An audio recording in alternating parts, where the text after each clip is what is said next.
नमस्कार दोस्तों, मैं आलोक सिंह और आप सुन रहे हैं हॉरर पॉडकास्ट मेरे साथ। आज मैं आपको एक ट्रेन यात्री के साथ घटित खौफनाक भूतिया घटना की कहानी सुनाने वाला हूँ। कहानी सुनने से पहले आप अपने आसपास के माहौल को भूतिया बना लें और अपने कानों में अच्छा एक्सपीरियंस करने के लिए ईयरफोन लगा लें। तो चलिए चलते हैं एक अजनबी सी खौफनाक दूसरी दुनिया में।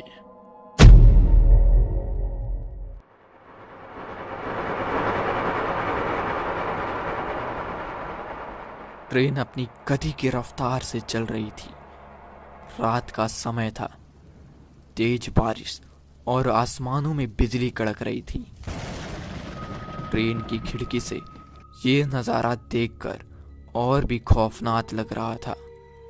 मुझ जैसे डरपोक आदमी के लिए तो ये मंजर और भी डरावना था।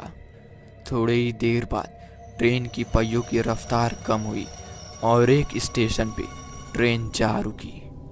बारिश इतनी तेज हो रही थी कि मैं स्टेशन का नाम भी नहीं पढ़ पा रहा था। मैं अपने कैबिन में अकेले बैठा हुआ सफ़र कर रहा था।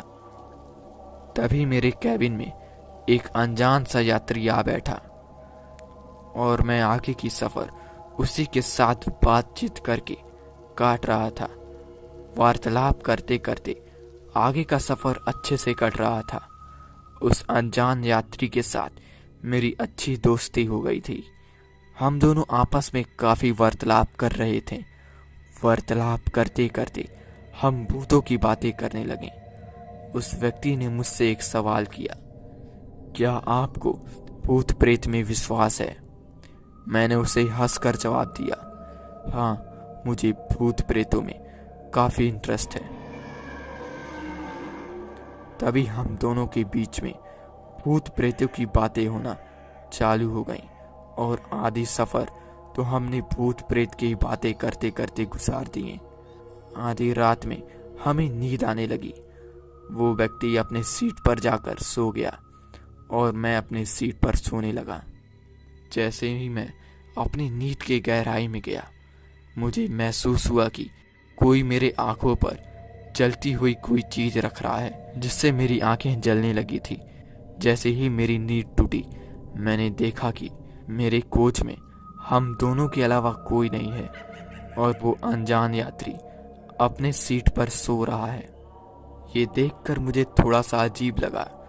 मैं ट्रेन की खिड़की से मौसम देख रहा था।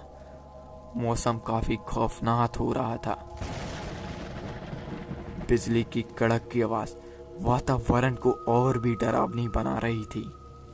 थोड़ी ही देर बाद मेरी आंखों पर नींद की लहर छा गई और मैं फिर से सो गया। इस बार भी जैसे ही मैं अपनी नींद के गहराई में गया, मुझे महसूस हुआ कि कोई मेरे छाती पर बैठकर मेरा गला दबा रहा है। जैसे ही मैं हड़बड़ा कर उठा, मैंने देखा कि मेरे आसपास कोई भी नहीं था। वो वहां पर खड़ा था। वो अनजान यात्री अपनी सीट से गायब था। मैं जब अपनी सीट से उठकर उसे देखने गया तो वो बाथरूम की तरफ से आ रहा था। वो मुझे देखकर पूछता है कि अरे, इतनी रात को आप कहाँ जाग रहे हैं? अभी तक आप सोए नहीं क्या? मैंने कहा कि नहीं, मैं सो ही गया था, मुझे भी टॉयलेट लगा, इस वजह से मैं टॉयलेट की ओर आ रहा था। मैंने उसे झूठ बोला और फिर दोबारा से जाकर अपनी सीट पर बैठ गया।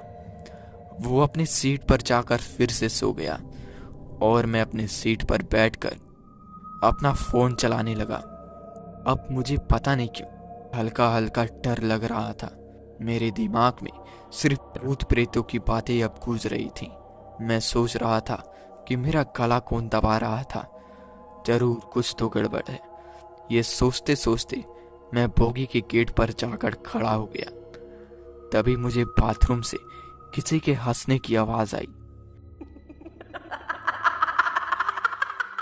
जो कि बहुत खौफनाक थी। उस आवाज़ को सुनकर मैं बाथरूम की ओर गया और जैसे ही मैंने बाथरूम का गेट खोला तो मेरे सामने वही अनजान यात्री खड़ा था और वो बहुत खौफनाक तरीके से हंस रहा था और मुझे घूरते जा रहा था। उसकी आंखें बिल्कुल लाल हो चुकी थीं। उसकी हरकतें बिल्कुल किसी शैतान की तरह लग रही थीं। उसे देखकर मैं जोर से चिल्लाया और अपने सीट की ओर भागने लगा। फिर मैं कैसे भी हिम्मत बनाकर उस अनजान यात्री के पास गया तो देखा कि वो अपने सीट पर सो रहा है।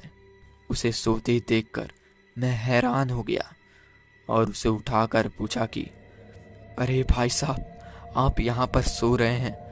वो बाथरूम में आपकी तरह ही कौन इंसान था? वो मेरी बातों को सुनकर उठकर बैठ गया और मुझे घूरने लगा। उसकी हरकतें देखकर मुझे काफ़ी अजीब लग रही थीं। मैं पसीने से तरबतर हो गया था। मैं डरते हुए उसे हिलाते हुए फिर से पूछा कि अरे भाई साहब, आप यहाँ पर हैं तो आपके जैसे ही दिखने वाला वो शख्स जो बाथरूम में है वो कौन है? उसने मुझे बड़ी अजीब तरीके से हंसते हुए जवाब दिया कि तुम मुझे हर जगह पाओगे। मैं जितना रूप चाहूँ उतना रूप ले सकता हूँ। तुम जहाँ जहाँ देखोगे मैं वहाँ वहाँ तुम्हें दिखूंगा। ये बोलते हुए वो जोर जोर से हंसने लगा। उसने आखिरी बार मुझसे बोला कि तुम्हें भूतों पर बहुत विश्वास था ना? मुझे तुम्हारे विश्वास का प्रमाण देना था। तुम्हारे जैसे लोगों के कारण ही हम भूत पिशाचों का अस्तित्व है। इतना कहकर वो मेरी आंखों के सामने से अचानक से गायब हो गया।